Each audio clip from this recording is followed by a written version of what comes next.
స్తోత్రము స్తోత్రము పునరుద్ధానుడా. చేతుల పైకెత్తి మరణమును జయించిన వాడా మీకు జయము జయము. హల్లెలూయా హల్లెలూయా. ప్రియులారా, చిన్నప్పుడు కొన్ని నాటికలు వేసేవారు. ఆ నాటికల్లో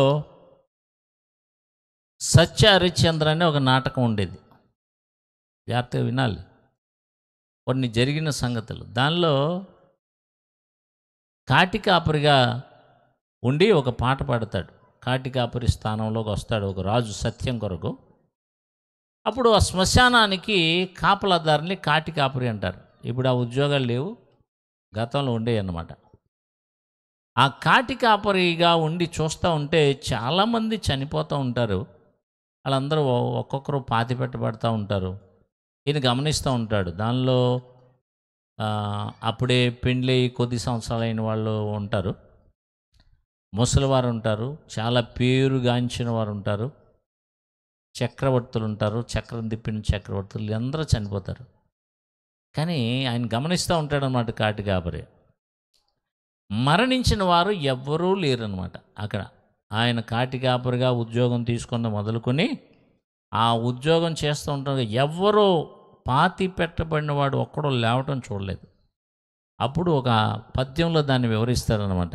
ఏమనంటే, ఈ చోటనే కదా, ఇచ్చోటనే కదా, అంటే ఈ శ్మశాన భూమిలోనే చాలామంది చనిపోయి పాతి పెట్టబడ్డారు. పేరెన్నిక కన్నా చాలా మరి దేశంలో ప్రపంచంలో పేరెన్నిక కన్నటువంటి వారు కూడా చనిపోయి ఇక్కడే పాతి పెట్టబడ్డారు. మంచి చిత్రలేఖనాలు అంటే మంచి మంచి చిత్రాలు గీసినటువంటి ఆ చిత్రకారుని కుంచె కూడా ఈ భూమిలోనే కలిసిపోయింది. అంటే ఆ చిత్రకారుడు కూడా చనిపోయాడు, ఆ కుంచె కూడా, అంటే కుంచెని కాదు అక్కడ, ఆ రాసినటువంటి చిత్రాలు వేసినటువంటి ఆయన కూడా ఇక్కడే పాతి పెట్టబడ్డాడు. ఇంకా ఎన్నో కవిత్వాలు రాసినటువంటి రవీంద్రుని లాంటి వారి కలము కూడా మట్టిలో కలిసిపోయింది. అంటే దాని అర్థం ఆయన కూడా చనిపోయి ఇక్కడే పాతి పెట్టబడ్డాడు, కలము ఆగిపోయింది. మరి ఇంతమంది చనిపోయినా ఒక్కడు లేచి రాడే అంటాడు. అంటే ఇంతమంది చనిపోతున్నారు కానీ ఇంతమందిని పాతి పెట్టిన దానిలో ఇంకా అంటాడు, లేత ఇల్లాలి, ఆ లేత ఇల్లాలి చమురు కూడా దీనిలోనే కలిసిపోయింది.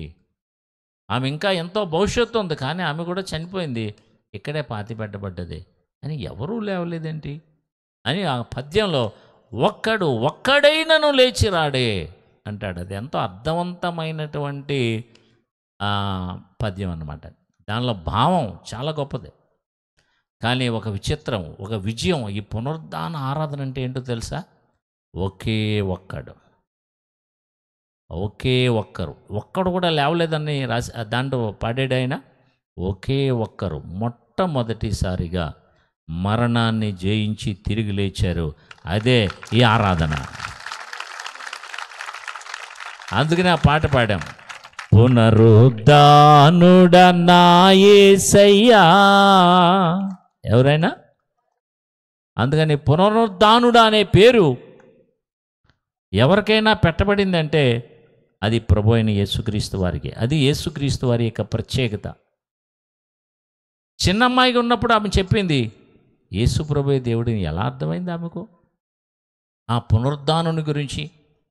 ఆ పునరుద్ధానుని సన్నిధికి వెళ్తే ఆ పరిస్థితులు ఎలా మార్పు వచ్చినవి, ఎలాగ అనారోగ్యాల్లో మార్పులు వచ్చినవి, ఆరోగ్య పరిస్థితి ఎలా కలిగింది, ఎవరు చేశారు ఆ కార్యం అంటే పునరుద్ధానుడు. ఏంటి పునరుద్ధానం అంటే? జాగ్రత్తగా కొద్దిసేపు మీ మనసు పెట్టి వినాలి. ఈ వాక్య భాగంలోకి మనం వెళ్ళబోతూ ఉన్నాం. చూడండి, ఈ దినాన్ని ఏం జరిగింది అంటే, ఈ దినం అంటే ఈ రోజని కాదు, చరిత్రలో గతంలో అసలు ఈ సందర్భం జరగటానికి ముందు ఏం జరిగింది, ఆ విషయాలు ఏంటి మనం ఒకసారి చూసినట్టయితే మత్తయి సువార్త 28వ అధ్యాయంలో ఇలా ఉన్నది. విశ్రాంతి దినము గడిచిపోయిన తర్వాత ఆదివారము తెల్లవారుచుండగా మగ్దలేని మరియా వేరొక మరియా సమాధికి చూడవచ్చిరి. ఇదిగో ప్రభుదూత పరలోకం నుండి దిగి వచ్చి రాయి పొర్లించి దాని మీద కూర్చుండెను. అప్పుడు మహాభూకంపము కలిగెను. ఆ దూత స్వరూపము మెరుపులే ఉండెను. అతని వస్త్రము హిమమంతా తెల్లగా ఉండెను. అతనికి భయపట్టు వలన కావలి వారు వణికి చచ్చిన వారి వలె ఉండేది. దూత ఆ స్త్రీలను చూచి, మీరు భయపడకుడి, సిలువ వేయబడిన యేసును మీరు వెతుకుచున్నారని నాకు తెలియను.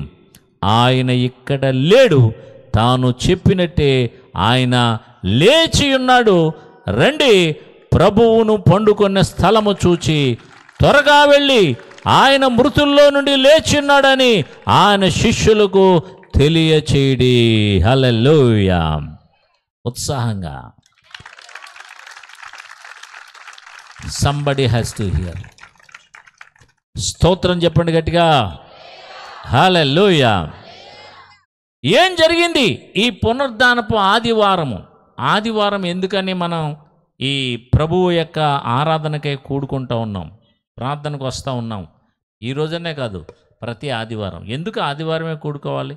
ఎందుకు ఆదివారం, శనివారం, లేకపోతే శుక్రవారం, సోమవారం ఇవన్నీ ప్రార్థన జరగకుండా ఆదివారమే ఎందుకు జరుగుతున్నాయంటే దీనికి చాలా ప్రాముఖ్యత ఉన్నది. ఏమిటి ఆ ప్రాముఖ్యత అంటే, యేసు ప్రభు వారు మన గుడ్ ఫ్రైడే నాడు మనం ధ్యానించాం. ఆయన సిలువ వేయబడ్డాం. దానికి ముందు అన్యాయపు తీర్పు తీర్చబడ్డాం. ఆ తర్వాత ఆయన సమాధి చేయబడ్డాం. సమాధి చేశారు ఆయన్ని. సమాధి అంటే భూమిలో పాతిపెట్టడం కాకుండా ఇశ్రాయేలీలలో ఒక విధానం ఉంది. అదేమిటంటే, ఒక రాతిని తొలిపించుకొని దానిలో శరీరాలని, ఆ చనిపోయిన వారి శరీరాలను, డెడ్ బాడీస్ని వాళ్ళ కుటుంబ సభ్యులు పెట్టి ఇలాగున ఒక రాయి, దాన్ని ఎవరూ దొర్లించలేనటువంటి పెద్ద రాయిని దానికి అడ్డుగా పెట్టి, అంటే వీలే కావాలన్నప్పుడు దొర్లించవచ్చు, లేకపోతే అది మళ్ళీ మూసేయచ్చు అనమాట. కారణం ఏంటంటే, అలా పెట్టుకోవటానికి కారణం, అంత ఖర్చు పెట్టి పునరుద్ధానము ఉన్నదని వాళ్ళందరూ నమ్ముతారు. ఏముందని? ఏంటి పునరుద్ధానం? గమనించాలి. పునరుద్ధానం అంటే ఇక్కడ యేసు ప్రభువారు మరణించిన తర్వాత ఆయన ఒక సమాధిలో పెట్టారు. అది ఒక ఆయన తన కోసం తొలిపించుకున్నాడు, అరిమోత యోసేపు అనేటువంటి ఆయన. గమనించాలి, చాలా ముఖ్యమైన పాత్రలు ఉన్నాయన్నీ చెప్పడానికి సమయం లేదు. యేసు ప్రభువు మరణించినప్పుడు కానీ, యేసు ప్రభువు మరణానంతరం కానీ ఆయనకు ఉపయోగపడ్డ వ్యక్తులు ఎవరు? ఇది ఒక ప్రసంగం ఉంది, కానీ ఇప్పుడు సమయం కాదు, పునరుద్ధానమే చెప్పుకుంటున్నాం మనం. కానీ దానిలో భాగంగా ఒక అంశం ఏంటంటే, యేసు ప్రభువుకి ఉపయోగపడ్డ ఒక వ్యక్తి ఎవరంటే, ఆయన మరణం తర్వాత అరిమత యోసేపు. చెప్పండి. ఈయన ఏం చేశాడంటే,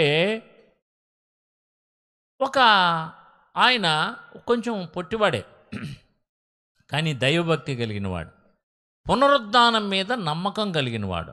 భక్తి ఎప్పుడు కూడా పునరుద్ధానం మీద ఆధారపడి ఉంటుంది. అందుకనే 1 కొరింథీ 15వ అధ్యాయంలో పునరుద్ధానం గురించి ఎక్కువగా వివరించాడు. పునరుద్ధానం అంటే చనిపోయిన తర్వాత తిరిగి బ్రతకటం. ఇదేంటండి పిచ్చి మాట మాట్లాడతారు? చనిపోయిన తర్వాత బ్రతకటం ఏంటి?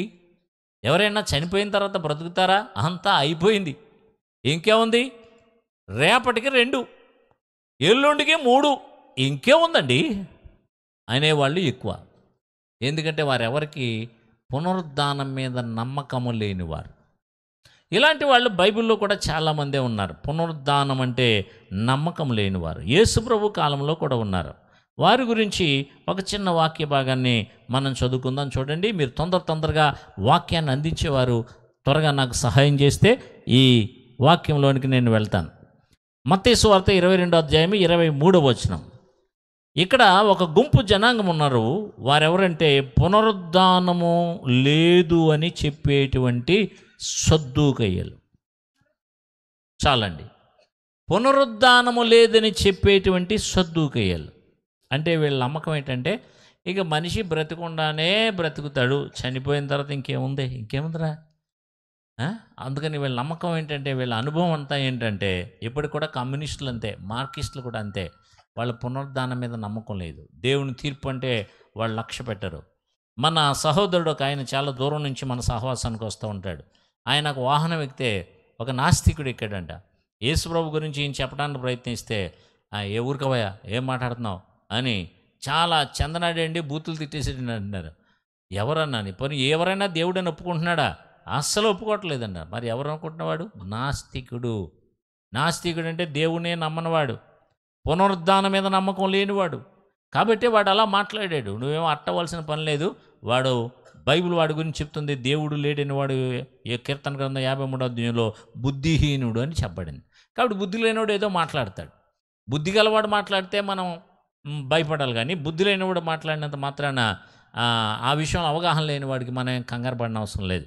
ఎవరైనా నేను వాక్యం బోధిస్తే ఆయన చెప్తున్నాడు కానీ వాక్యం ఆయన పాటిస్తాడా అని ఎవరైనా అనొచ్చు. ఓకే, అతనికి అలా అనిపించింది, ఏదోలా మాట్లాడతాడు. అయినంత మాత్రాన నేను వాక్యం చెప్పడం మానేస్తానా? కారణం ఏంటంటే నేను వాక్యము బోధిస్తున్నప్పుడు నేను అనుసరిస్తున్నానో లేదో నన్ను పరిశీలన చేసేవాడు పైన ఒక ఆయన ఉన్నాడు, నన్ను పంపినవాడు ఒక ఆయన ఉన్నాడు. కాబట్టి యేసుప్రభువు వారే చెప్పారు, ఎవరైనా సరే వాక్యాన్ని బోధిస్తూ దాన్ని అనుసరించకపోతే వారు ఏమవుతారంటే పరలోకంలో మిక్కిలి అల్పులు అనబడతారన్నాడు. అంటే పరలోకం గురించి చెప్పినా అలా అనుసరించకపోతే వారి పరలోకంలో ఒకవేళ చోటు దొరికినా ఎలా ఉంటారంటే మిగిలిన అల్పుల్లాగా ఉంటారంట వాళ్ళు. ఎందుకంటే వాక్యాన్ని బోధించినా దాన్ని అనుసరించకపోతే. అందుకని ఒకవేళ ఎవరైనా వాక్యం చెప్పి వాళ్ళు అనుసరించలేదనుకో, ఆ జడ్జిమెంట్ దేవుడు తీరుస్తాడు. కనుక ఎవరు కూడా దాని గురించి విమర్శించి హేళన చేయవలసిన పని లేదు. అది వాక్యం చెప్పేవారికి దేవునికి మధ్య ఉంటుంది. అది ప్రైజ్ గాడ్. చేతులు గట్టిగా నోరు తెరవాలి, చేతులు చూపించాలి. హల్లెలూయా. కాబట్టి ఇక్కడ కొంతమంది ఏమంటున్నారంటే సద్దూకయ్యులు, దేవుడు లేడనేటువంటి వాళ్ళు ఉన్నారు. రెండవది, వారు మరణం తర్వాత జీవితం లేదని నమ్ముతారు. దీనిలో కమ్యూనిస్టులు ఉన్నారు, మార్కిస్టులు ఉన్నారు, నాస్తికులు ఉన్నారు. వీళ్ళంతా రకరకాల అనేటువంటి ప్రజలు. 800 కోట్ల మంది జనాభాలో ఇలాంటి వాళ్ళు కూడా చాలామంది ఉన్నారు. బాగా వినాలి మీరు. ఇప్పుడు ఈ సద్దూకయ్యులు కూడా ఎలాంటి వారంటే ఈ నాస్తిక వర్గానికి చెందినటువంటి వారుగానే భావించాలి మనం. ఎందుకో తెలుసా? వాళ్ళు మనిషి చనిపోయిన తర్వాత తిరిగి బ్రతుకుతాడని, మరలా తీర్పు ఉన్నదని, దేవుడు వారిని ఆత్మను దేవుడు తీర్పు తీరుస్తాడని, పరలోకం ఇస్తాడని, ఈ భూమి మీద చేసిన వాటికి తగిన విధంగా శిక్ష వేస్తాడనే విషయాలు వారు నమ్మరు. అందుకని వాళ్ళు ఒకటే తీర్మానం, మనిషి బ్రతుకుండగానే బ్రతుకురా, తిన్నదే తిండి, కట్టిందే అందుకని అనుభవించే రాజా, అనుభవించే రాణి. ఇదే వాళ్ళ జీవితం. అలాంటి గుంపు యేసుప్రభు వారిని కూడా ఎదుర్కొని చాలా ప్రశ్నలు వేసి ఆయన్ని పునరుద్ధానం గురించి చెప్తూ ఉంటే కలహమే పెట్టుకునేవారు అలాంటి వాళ్ళు. గమనించండి ప్రియులారా, చాలా ముఖ్యమైనది. పునరుద్ధానమే లేకపోతే అసలు మన ఈ భక్తి అనవసరం. మనం కూడా ఉపవాసాలు ఉండి ప్రార్థనలు చేసి వాక్యం నేను చెప్పి మీరు కాళ్ళు నొప్పులు పెట్టేస్తున్నా కూర్చొని అలా కనిపెట్టుకుని ఉండవలసిన పని ఏమీ లేదు.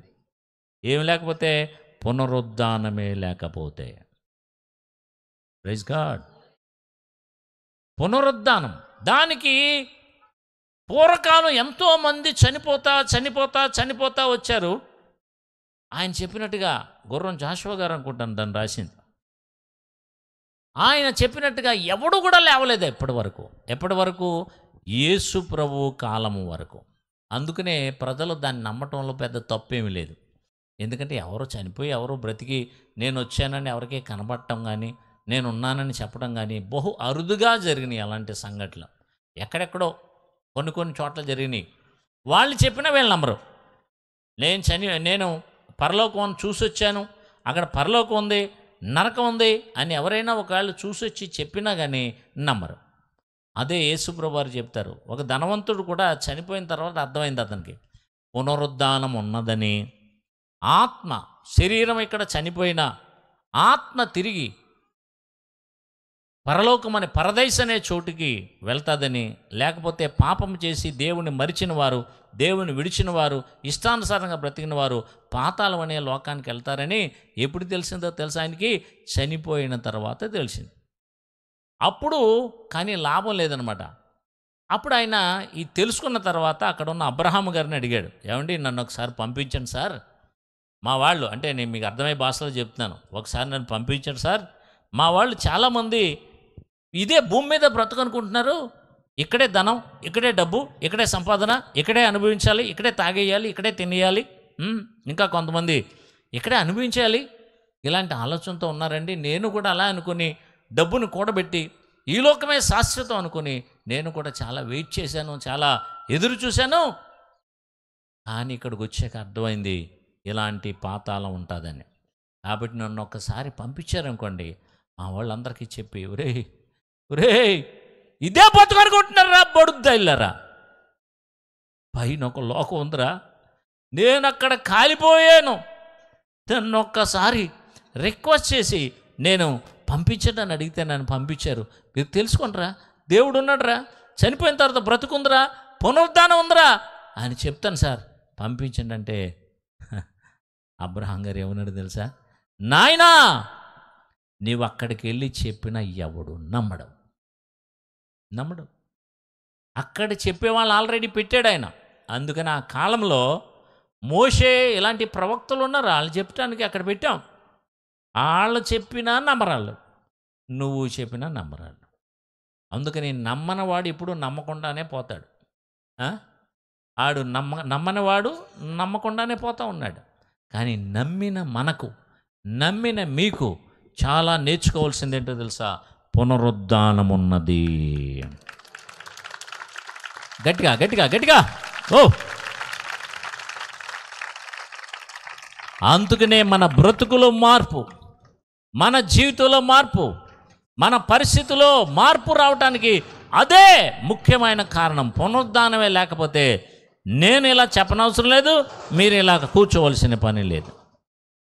మనకు భక్తి అనవసరం. ఈ భక్తి మనకెందుకు? మనం కూడా తినేసి తాగేసి ఆరోగ్యం ఉన్న నాళ్ళు అలా తినేసి పేడ పురుగులో బతికేసి లోకంలో డామ్ అని ఎప్పటికప్పుడు చచ్చిపోదు, అయిపోయింది అంతే. మరి పాపభీతి, నీతి, న్యాయం, ధర్మం ఇవన్నీ మనకెందుకు? పునరుద్ధానం ఉన్నది కాబట్టే.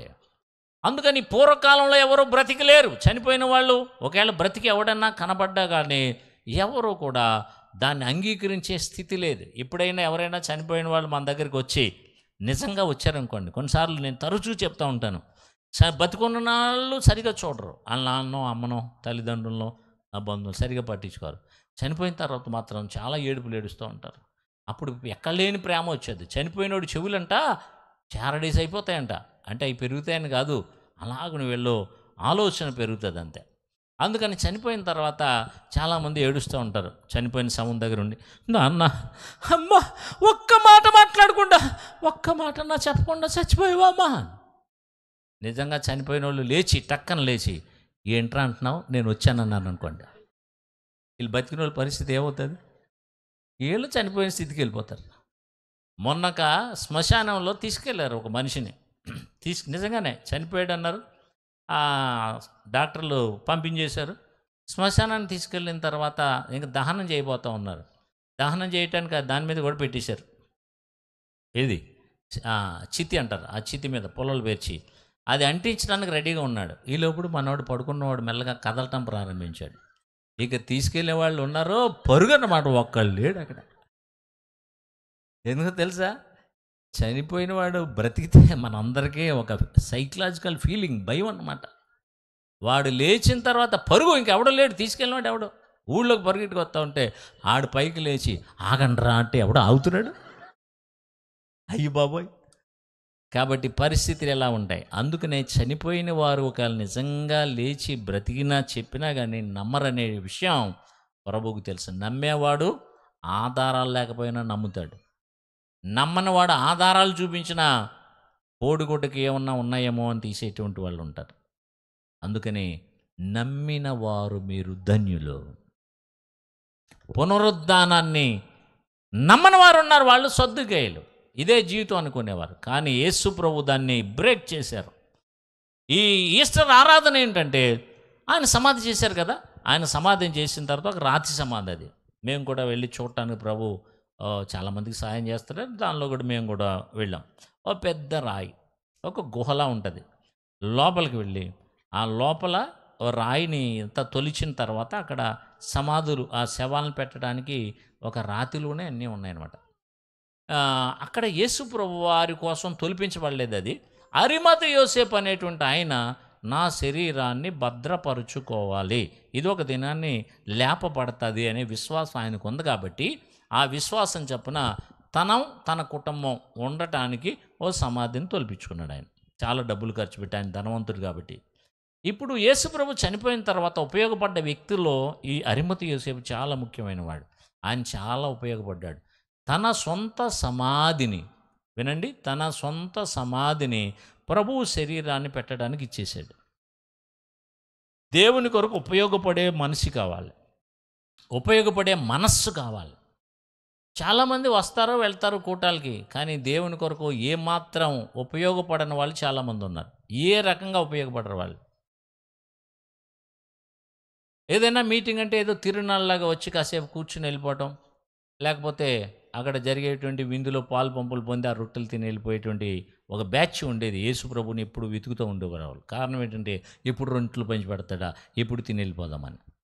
వాళ్ళు ప్రభు కొరకు ఏం ఉపయోగపడేటువంటి వాళ్ళు కాదు వాళ్ళు.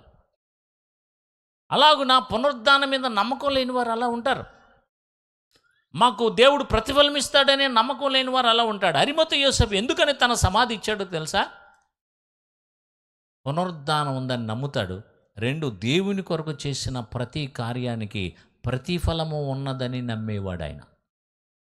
మీరెవరైనా పరిచర్య చేయాలన్నా, దేవుని కొరకు స్వార్థ చేయాలన్నా, సేవ చేయాలన్నా, అక్కడ వడ్డన చేయాలన్నా, వంట చేయాలన్నా, చీపురు పట్టుకొని తుడవాలన్నా, ఆ ప్రతిఫలము నాకు వస్తుందనే నమ్మకం నీకు లేకపోతే, పునరుద్ధానంలో దేవుడు నాకు ఇస్తాడనే నమ్మకం లేకపోతే నువ్వు చేయలేవు. చేసినా ఎక్కువ చేయలేవు. నువ్వు కాసేపు చేసి ముగించేస్తావు. కానీ ఆ నమ్మకం ఉన్నవాడు ఆ పరుగు ఆగదు, ఆ యొక్క ప్రయాణం ఆగదు, ఆ సేవ ఆగదు. Praise God. గట్టిగా గట్టిగా. ఆగిపోదు నావా గమ్యం చేరేదాకా. ఎప్పుడు ఈ గమ్యం చేరేదాకా ఈ నావ, ఈ జీవితం ఆగిపోకూడదంటే ఈ పునరుద్ధానము మీద నమ్మకము, 2 ప్రతిఫలం ఇస్తాడనే నమ్మకం, అది నువ్వు ఎరిగి ఉండకపోతే యూ కాంట్ డూ దట్. దాన్ని నువ్వు చేయలేవు. నీ కాన్సన్ట్రేషన్, నీ దృష్టి దీని మీద ఉంచలేవు. నీ దృష్టి వేరేగా ఉంటుంది, వేరే ఆలోచనలతో ఉంటావు. ఎప్పుడు అయిపోద్దా, ఎప్పుడు వదిలిపెట్టేస్తారా, ఎప్పుడు వెళ్ళిపోదామా, ఎప్పుడు భోంచేద్దాం, ఇదే దృష్టి ఉంటుంది. కానీ పునరుద్ధానము, దాని ప్రతిఫలాలు ఉంటే నీకు ఆ విషయం అర్థమైతే, నేను ఎప్పుడు దేవుని కొరకు పనిచేస్తాను, నేను ఎప్పుడు ఏ విధంగా దేవునికి నేను ఉపయోగపడగలను, ఏ విధంగా దేవుని పనిలో నేను ఉండగలను, వాక్యం విని నా జీవితాన్ని ఇంకా దేవునికి ఇష్టంగా ఎలా మార్చుకోగలను. ఎప్పుడు వస్తాయంటే పునరుద్ధానమందు నమ్మకం ఉంటేనే. Praise God. అక్కడ కొద్దిమంది ఉన్నారు, చెట్టు కింద ఉన్న బెచ్చి, వాళ్ళ మనసు ఎక్కడ లేదు. వెనక్కి తిరక్కండి మీరే. పునరుద్ధానం మీద మీకు నమ్మకం ఉందా? దేవుడు ప్రతిఫలం ఇస్తాడనే విషయం మీకు అవగాహన అవుతుందా? అలాగైతే మీరు దేవుని వాక్యం మీద దృష్టి పెట్టి ఉంటారు. Praise God. ఇది నన్ను ఏమైందంటే ఆ సమాధిలో పెట్టారు. ఆయన సమాధిలో పెట్టక మునుపు, పెట్టిన తర్వాత ఆయనకి వ్యతిరేకులు ఉన్నారు కదా, వాళ్ళు ఏమన్నారంటే, యేసుప్రభు వారు బ్రతికున్నప్పుడు చాలాసార్లు చెప్పాడు ఆయన, నేను చనిపోయి 3వ దినాన్ని లేస్తానని. కాబట్టి శుక్రవారం సిలువ వేశారు కదా, ఆదివారానికి 3వ రోజు అవుతూ ఉంది. పగలు రాత్రులు పక్కన పెడితే, టైం ప్రకారంగా కాకుండా రోజుల ప్రకారంగా. ఎవరైనా చనిపోతే అలాగే లెక్కించుకుంటాం మనం. ఏ టైము 12 లోపల చనిపోతే ఆ ముందు రోజు వేసుకుంటాం, 12 తర్వాత చనిపోతే ఆ రోజు వేసుకుంటాం. రోజు లెక్కే కానీ మనకి గడియల లెక్క పెట్టుకోం. అందుకని ఎవరైనా చనిపోతే, ఎప్పుడు చనిపోయారండి? 14వ తారీఖునండి. ఎప్పుడు చనిపోయారు? 14వ తారీఖు రాత్రి అండి, 11 గంటలకి చనిపోయాడు. అంటే నిన్నటి దినమేనండి. ఓకే, 12 తర్వాత చనిపోయాడు. అయితే అది రోజు 14 కాదు 15 అవుతుందండి. అలా లెక్కించుకుంటాం. అందుకని యేసు ప్రభు చనిపోయింది శుక్రవారం, సిలువ మీద చనిపోయింది. గుడ్ ఫ్రైడే అందుకనే దానికి వచ్చింది. అది 3వ రోజు ఏంటంటే ఆదివారం. అందుకని ఎప్పుడు లేస్తానని చెప్పాడైనా? ఆదివారం 3వ దినాన్ని. అంటే చనిపోయింది ఎప్పుడు? శుక్రవారం. 3వ దినం ఏ రోజుకి వస్తుంది? మూడో రోజు ఆదివారానికి వస్తుంది. అందుకని ఆదివారం ఆయన మూడో దినాన్ని లేస్తా అన్నాడు కాబట్టి అక్కడున్న గవర్నర్ గారి దగ్గరికి వెళ్ళి చెప్పుకున్నారు. అక్కడ ఉన్నటువంటి వాళ్ళు, ఆయన మీద ఉన్న ఆ కక్షతో ఉన్నవాళ్ళు, వాళ్ళకి ఒక నమ్మకం ఉంది, ఆయన లేస్తా అన్నాడు, లేస్తాడేమో. చంపడం అయితే చంపారు, సిలువేశారు, కానీ వాళ్ళకు నమ్మకం లోపల ఉంది, ఆయన మరలా లేస్తా అన్నాడు, లేస్తాడేమో. ఆ నమ్మకం ఉండబట్టి వాళ్ళకి, శిష్యులకి ఆ నమ్మకం ఉందో లేదో కానీ వీళ్ళకి మాత్రం ఉంది. అందుకని వీళ్ళు ఏం చేశారంటే రాజుగారి ప్రతినిధిని అడిగి ఈ సీలే ఏం చేశారు సమాధికి, ఎవడో కూడా దాన్ని తెరవకుండా, ఒకవేళ ఎవరైనా వచ్చి దాన్ని తీస్తారేమో తీయకూడదని దానికి రాజుగారి సీల్, గవర్నర్ గారు సీల్ వేసేసారు, ముద్ర వేసేసారు. దానికి సైనికులను కూడా కాపలా పెట్టారు, ఎవడు దాన్ని దగ్గరికి వెళ్లకుండా. ఇప్పుడు ఏం జరుగుతుంది, ఒక దేవుని ప్రేమించేటువంటి ఒక మంచి ఉత్తమురాలు అక్కడ కనిపిస్తుంది. ఆవిడెవరంటే Magdalene Maria. Very beautiful name. పేరే కాదు, నిజంగా ఆమె దేవుని ఎడలన్న ఆమె ప్రేమ ఎంత అద్భుతం అండి. తెల్లవారుజామున, ఎప్పుడండి, ఆదివారం ఇంకా తెల్లవారకుండానే, చీకటిగా ఉండగానే, బైబిల్ అలా ఉంది. ఆమె ఏం చేసిందంటే ఇంకా కొంతమంది ఎవరైనా హెల్ప్ చేసే వాళ్ళు ఉన్నారా లేదా అని చూసింది. వాళ్ళన్నా సమాధి దగ్గరికి తెల్లవారుజామున ఏం వెళ్తావు అని అనుకుని వాళ్ళు రాకపోతే ఈమె బయలుదేరి ఒంటరిగా వెళ్ళిపోయింది. తెల్లవారుజామునే వెళ్ళిపోయి, ఆమె వెళ్ళిన ఉద్దేశం ఏంటంటే ప్రభువు దేహానికి ఏమన్నా సుగంధ ద్రవ్యాలు పూయాలి. ఎందుకంటే యూదులు కొన్ని రోజుల వరకు కూడా సుగంధ ద్రవ్యాలు దానికి పూసే అవకాశం ఉంటే పోస్తారు. ఈయన పెట్టింది రాతి సమాధులు కాబట్టి ఒకవేళ కొన్ని సుగంధ ద్రవ్యాలు ఆ డెడ్ బాడీ ఇంకా పాడవకుండా ఉండటానికి ఏమన్నా చేయవలసి ఉంటే సుగంధ ద్రవ్యాలు పోద్దామని ఆలోచనతో ఆమె వెళ్ళింది. ఆమె ఇంకా ప్రభువుని ఎక్కడున్నారు అని వెతుక్కుంటూ ఉంది. ఈ లోపుగా జరిగింది ఏంటో తెలుసా, ఒక దేవదూత ఆమె ఎదుట ప్రత్యక్షమైంది. చప్పట్లు కొట్టాలి. ఆ దేవదూత చెబుతున్న సంగతి మనం చదువుకున్నాం. ఏమంటాం, చంద్ర 28వ అధ్యాయం, ఆయన ఎక్కడ లేడు అంటే ఆయన ఈ సమాధిలో లేడు.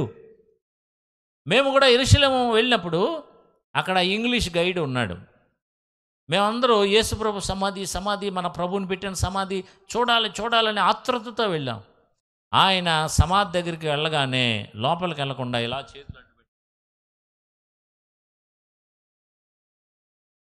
చేతులు అడ్డు పెట్టాడు. ఎవరు వెళ్ళకుండా అందరూ ఆగిపోయాం, గైడ్తో సైతంగా. అప్పుడు ఆయన ఏ విధంగా సమాధిలో పెట్టారు, ఏ ప్రాంతం అది, ఏది నిజమైన సమాధి, ఎందుకంటే డూప్లికేట్ సమాధులు కూడా ఉన్నాయి అక్కడ. ఇజ్రాయెల్ దేశంలో యేసుప్రభు సమాధిని ముందు ఒకటి చూపించారు, అది గొలుసులతో అది కట్టేసి ఉంది, పెద్ద పెద్ద రాళ్ళేసి తాపడం చేసేసి, అది డూప్లికేట్ సమాధి. ప్రతిదానికి ఒరిజినల్ డూప్లికేట్ ఉన్నట్టు యేసుప్రభు సమాధి కూడా డూప్లికేట్ ఒకటి ఉంది. అది చూసి వచ్చాం మేము, అది డూప్లికేట్, ఇది ఒరిజినల్. ఎందుకంటే మీరు ఈ లేఖనాల ప్రకారంగా చూడండి, ఆయన ఒక తోటలో ఉన్నటువంటి ఆ తోటకు ఆనవాళ్ళు, దానికి ఉన్న చెరువు ఎన్ని ఆనవాళ్ళు చూసి మేము కనుగొన్నాం, ఇది ఇక్కడే యేసుప్రభుని ఉంచారు అని చెప్పిన తర్వాత అన్నీ చెప్పి మేము లోపలికి వెళ్ళబోతున్నాం. ఇంగ్లీష్లో చెప్పాడు ఆయన. అప్పుడు ఏమన్నాడు తెలుసా, కంగారు పడకండి, ఆయన ఇక్కడ లేడు అన్నాడు ఆయన. గట్టిగా మేము ఎంతో ఉత్సాహంగా వెళ్తున్న వాళ్ళని అలా పొంగి పొరలేటువంటి పాలని నీళ్లు తెలితే ఎలా కిందకు వస్తాయో అలాగ అయిపోయింది మాకు. ఆయన ఇక్కడ లేడు అంటే సమాధిలోకి వెళ్ళి కొంతమంది ఇదైపోతూ ఉంటారు. అక్కడికి వెళ్ళి ఆ ప్రదేశం చూడండి, నా ప్రభుని ఇక్కడ ఉంచారు బాబు, ప్రభు అని ఆ ఎమోషన్ గురైపోయే వాళ్ళు ఉంటారు. అందుకని ఆ ఎమోషన్ గురి కాకుండా ఆయన సరైన రీతిగా చెప్పాడు, ఆయన ఇక్కడ లేడు, తాను చెప్పినట్టే ఆయన లేచి ఉన్నాడు, మరణమును జయించి తిరిగి లేచాడు. ఆ దేవదూత కూడా అదే చెప్తుంది మగ్దలేని మరియతో, ఆయన తాను చెప్పినట్టే లేడు, ఇక్కడ లేచి ఉన్నాడు, మరణాన్ని జయిస్తా అని చెప్పాడు కదా అది. కాబట్టి మీరు ఆయన కలుసుకోవచ్చు. శిష్యులు కూడా చాలా బాధతో ఉన్నారు, బాధాతప్త హృదయాలతో మా గురుగారు ఏమైపోయారు అని వేదంతో ఉన్నారు. చెప్పండి వాళ్ళకి, ఆయన మరణించి తిరిగి లేస్తానని చెప్పాడు కదా, అలాగే లేచాడు. అదే పౌలు గారు కూడా చెప్తూ ఉంటారు. ఎవరైనా ప్రియమైన కుటుంబ సభ్యుల్ని పోగొట్టుకుని ఏడుస్తూ ఉంటారు అనుకోండి, బాగా ప్రేమించేవాళ్ళు, అందరికీ దుఃఖం రాదు. కొంతమంది అనుకుంటారు పోయిన వాళ్ళు బలిగిపోయారు అనుకుంటారు. అలాంటి గ్యాంగులు కూడా ఉన్నాయి. కానీ నిజంగా ప్రేమించేవారు చాలా బాధపడుతూ ఉంటారు. వాళ్ళకి పౌలు గారు ఏం చెప్పాడో తెలుసా? మీరు నిరీక్షణ లేని, పునరుద్ధానం మీద నమ్మకము లేని ఇతరుల వలె కాకుండా ఓ సంగతి తెలుసుకోండి. క్రీస్తు ప్రభు ఎలాగైతే మరణించి తిరిగి లేచాడో అలాగే ప్రభువుని విశ్వసించి నమ్మి మారు మనసు పొంది బాప్తిసం పొంది క్రీస్తులో జీవించిన వారు కూడా అలాగునే వారు పునరుద్ధానము చెందుతారు. అంటే చనిపోయిన నీ వారిని మరలా నువ్వు కలుసుకోవచ్చు. చనిపోయిన నీ ప్రియమైన వారిని యూ కెన్ సీ. కొంతసార్లు మనం అనుకుంటాం ఇంకా వాళ్ళని చూడలేం, వాళ్ళు ఇంకా కను మరుగైపోయింది, అందుకనే చివరి చూపు అంటారు. చివరి చూపు అంటే ఏంటో తెలుసా? ఇంక చివరిగా వెళ్ళి ఆయన చూద్దారనుకుంటారు. ఆ కడసారి చూపు, దానికోసం ఇంకా వస్తారండి, చివరిసారి చూస్తారండి అని ఉండేస్తారు. ఏముంటుంది అప్పుడు? రూపది కోల్పోయి ఉంటుంది, డెడ్ బాడీ దానికి ఉన్న రూపం కోల్పోద్ది, ఏదో మనిషి అని తెలుస్తూ ఉంటుంది అంతే. కానీ మొదట ఉన్నటువంటిది చనిపోయిన తర్వాత ఉండదు కదా. అందుకని ఈ దీని గురించి కాదు చెప్పాడు ఆయన. ఏమన్నాడు తెలుసా? మీరు మరలా ఆయన కలుసుకుంటారు. ప్రభులో ఉన్నవారు చనిపోయినా మరలా తిరిగి వారు బ్రతికించబడతారు. ఒక దినాన్ని, నియమింపబడిన దినాన్ని ప్రభు వారిని వెంట పెట్టుకొని వస్తాడు. We can see them face to face. మరలా వారిని ముఖాముఖిగా మనం చూడగలం, కలుసుకోగలం. అబ్బా, ఎంత నిరీక్షణ అండి! అందుకనే యేసు ప్రభు, వినండి, పునరుద్ధానుడై ఉండటమే కాకుండా ఆయన నమ్మిన మనకి కూడా పునరుద్ధానం ఉన్నది. మీకు ఎంతమందికి ఈ విషయం సంతోషంగా ఉంది? నిజంగా సంతోషంగా ఉందా? నీ ప్రియమైన వారే కాదు, నీ దాకా వస్తే నీవు చనిపోయినా బ్రతుకుతావు. ప్రసంగి అంటాడు, ఈ లోకం అంతా వ్యర్థం, నేను చెరువులు తవ్వించుకున్నాను, భవనాలు కట్టించుకున్నాను, చాలా సంపాదించాను, కానీ నాకు చాలా చికాకేసింది. ఎందుకంటే ఇవన్నీ విడిచిపెట్టి పోవాలని. ఏదో ఒక దినాన్ని ఇవన్నీ విడిచిపెట్టి వెళ్ళిపోవాలి, మరణిస్తానని. కానీ ప్రభువులో ఉన్న వాళ్ళకి గొప్ప నిరీక్షణ అంటే తెలుసా? నీవు మరలా బ్రతుకుతావు. నమ్మటం ఎందుకో, బాప్తిసం ఎందుకో, మన ఆత్మీయ జీవితం ఎందుకో తెలుసా? క్రైస్తవుడు. అందుకనే ప్రభు చెప్పాడు, నా యందు విశ్వాసం ఉంచిన వాడు చనిపోయినా తిరిగి బ్రతుకుతాడు. చనిపోయిన తర్వాత తిరిగి బ్రతుకుతాడండి, అది పునరుద్ధానం. అందుకని పునరుద్ధానం అనేది క్రైస్తవ జీవితంలో చాలా ముఖ్యమైనది.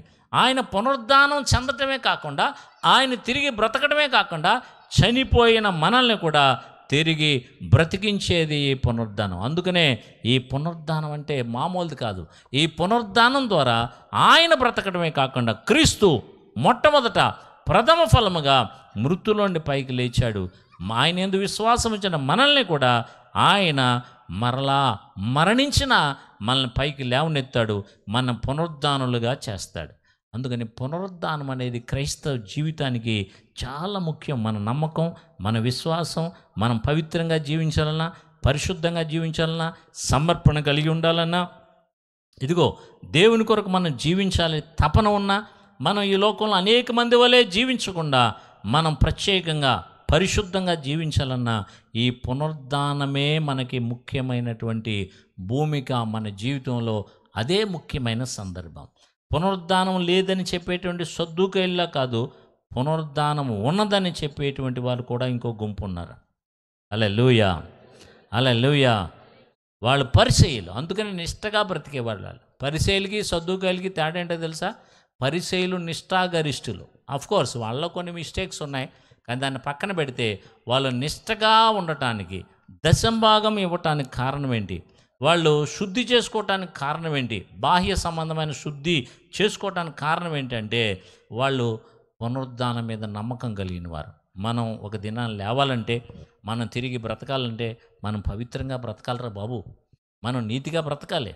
మన ఇష్టానుసారంగా బ్రతికితే మనం పునరుద్ధానం చెందాం, పాపంలో ఉంటే మనం పునరుద్ధానం చెందాం. అందుకని వాళ్ళు చాలా జాగ్రత్తగా తమ జీవితాన్ని కొన్ని విలువలకు లోపరిచి బ్రతికేవారు పరిచయలు.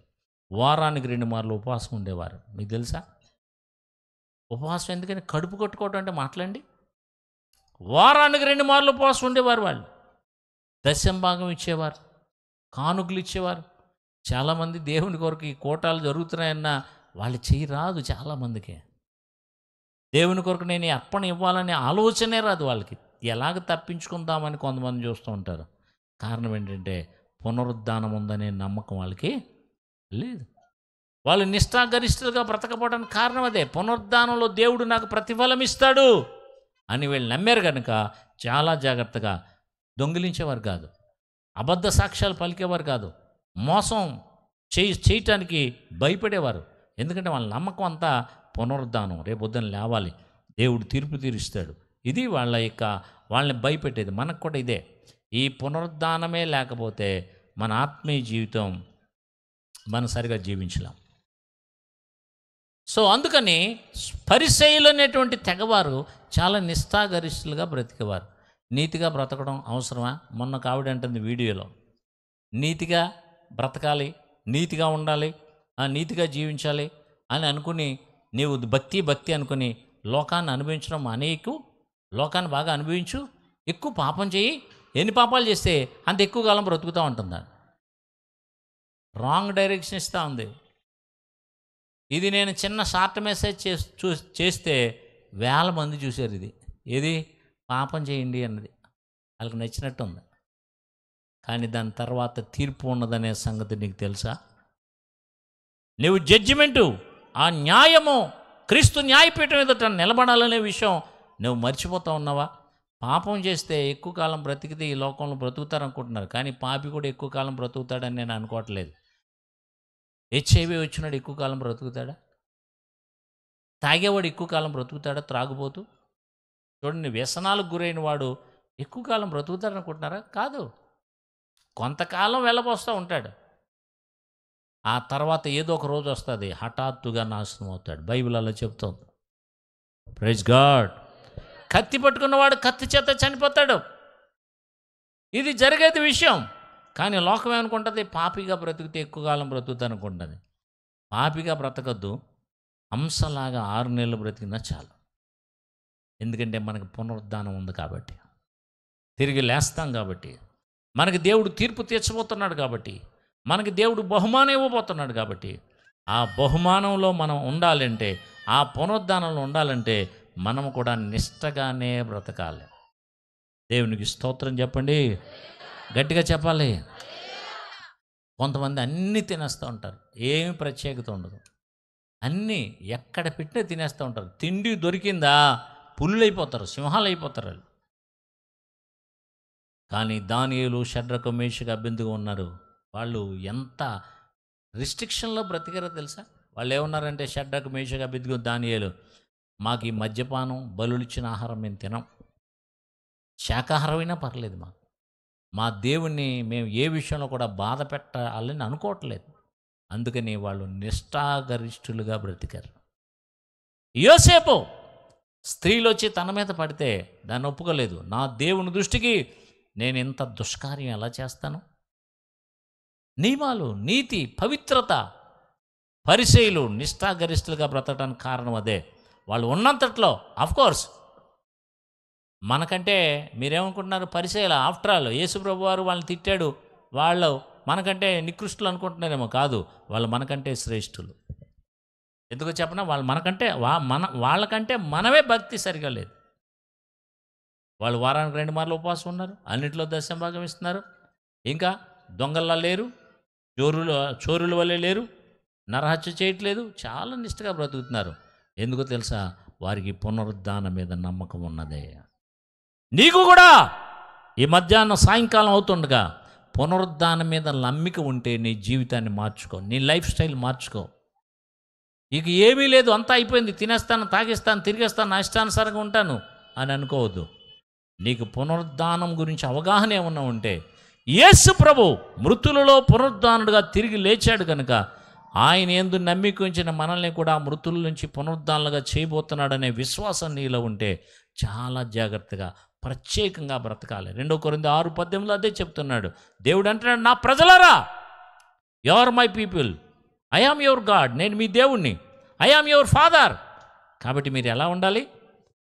మీరు లోకస్తులు నడిచినట్టుగా నడవకండి. దేవుని భయం లేనివారు, పునరుద్ధానం లేనివారు, పునరుద్ధానం మీద నమ్మకం లేనివారు, దేవుడిచ్చే బహుమానం మీద నమ్మకం లేనివారు నడిచినట్టుగా నడవకండి. మీరు వారి నుండి ప్రత్యేకంగా ఉండండి, పవిత్రంగా ఉండండి, యథార్థంగా ఉండండి, వారికి వేరై ఉండండి, లోకానికి వేరై ఉండండి. ఒక అమ్మాయి సాక్ష్యం చెప్పింది, మీరు విన్నారు కదా. అక్కడికి వెళ్తే ఇక్కడ నేను నేర్చుకున్నది వేరు, ఇక్కడంతా పవిత్రత, పరిశుద్ధత, ప్రార్థన, ఆరాధన. అక్కడికి చదువు కోసం వెళ్తే అక్కడ యవనస్తులు వాళ్ళు ఉండే విధానం లేదు. సినిమాలు, షికారులు, చెడ్డ చూడటం, తాగేయటం. ఎవరు వీళ్ళు? ఇంకా చిన్న చిన్న యవనస్తులు. అందుకనే దేవుని ప్రత్యేకత ఉండాలంటే, నువ్వు దేవుని పునరుద్ధానంలో పాలుపంపులు పొందాలంటే మనం కూడా నిష్టగా, పవిత్రంగా, ప్రత్యేకంగా బ్రతకాలి. పునరుద్ధానం ఉంది ప్రియులరా. ఎంత గొప్ప విషయం అంటే, మనం క్రీస్తు ప్రభువారు చెప్పారు, నా యందు విశ్వాసం ఉంచిన వాడు చనిపోయినా తిరిగి బ్రతుకుతాడు. కాబట్టి ఇదే మన యొక్క నిరీక్షణ. ఇందుకోసమే మనం బ్రతకాలండి. ఇదే మనకు లేకపోతే మనం ఈలోక జీవితం కోసం కాదు అసలైంది. పునరుద్ధానం చెందితే ఎలాగుంటుందో తెలుసా? పునరుద్ధానం చెందాలి అంటే, పునరుద్ధానంలో పాలు పంపులు పొందాలంటే దేవుడు మనల్ని యోగ్యులుగా ఎంచాలి. 1-2 మాటలు చెప్పి నేను ముగిస్తాను. లోకసువార్త 20:35 ఉంది, పరమును మృతుల పునరుద్ధానము పొందుటకు యోగ్యులని ఎంచబడిన వారు.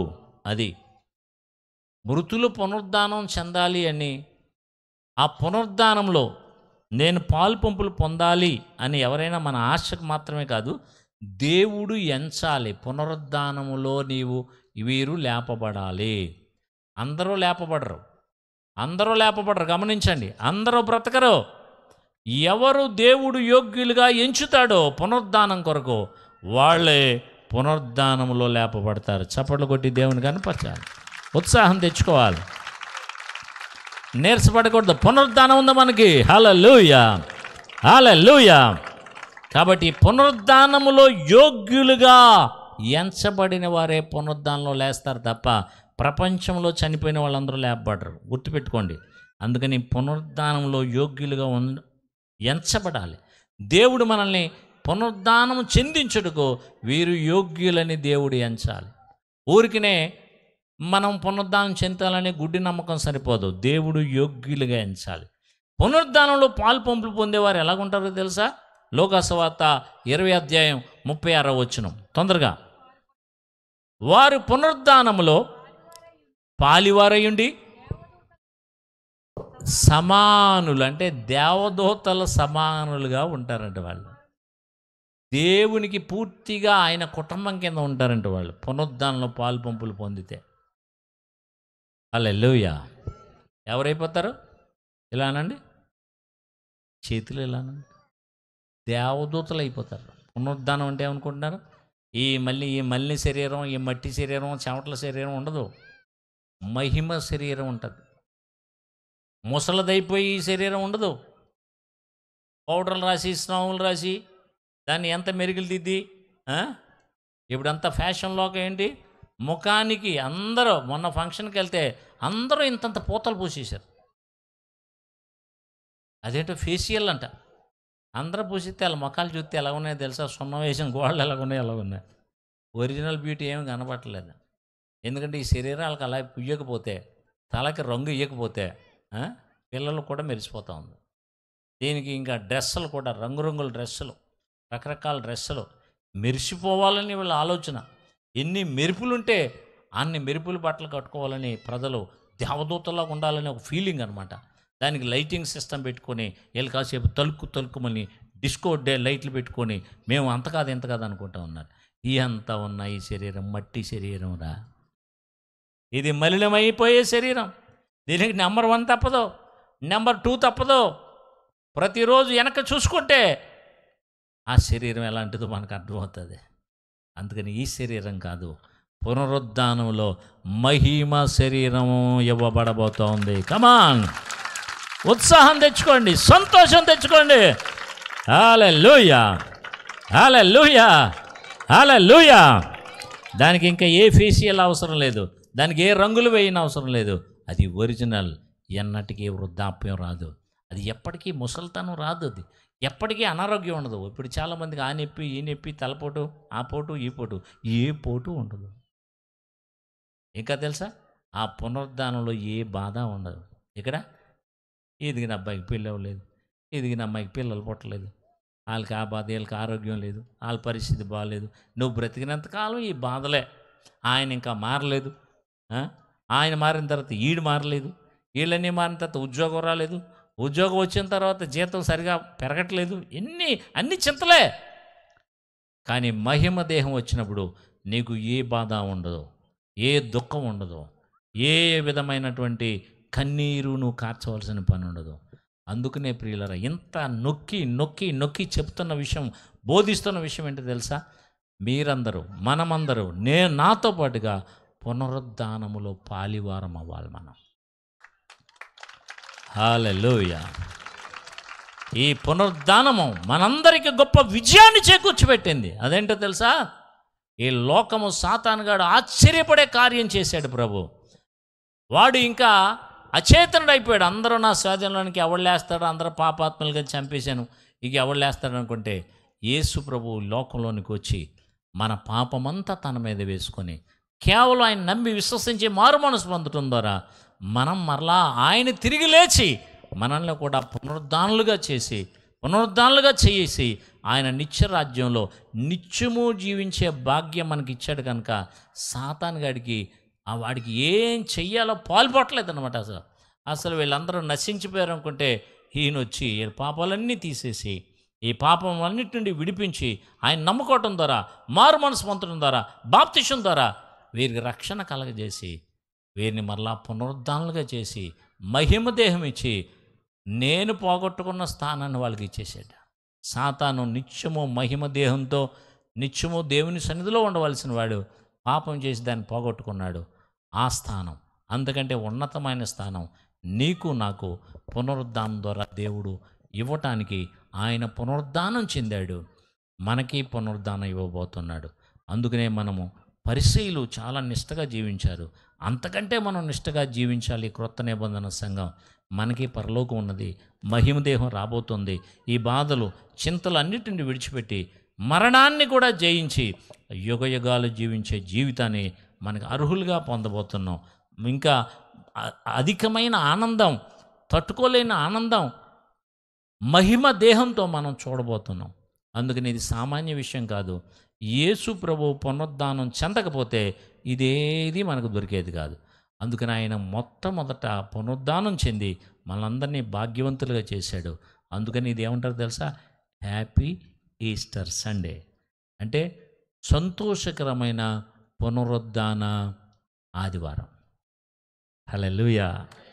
కమాన్, మీరు సంతోషం ఉన్న వాళ్ళందరూ లేచి దేవుని కొద్దిసేపు ఆరాధిద్దాం. తర్వాత మీకు భోజనాలు, బాప్తిసం పొందని వారికి భోజనాలు ఉన్నాయి.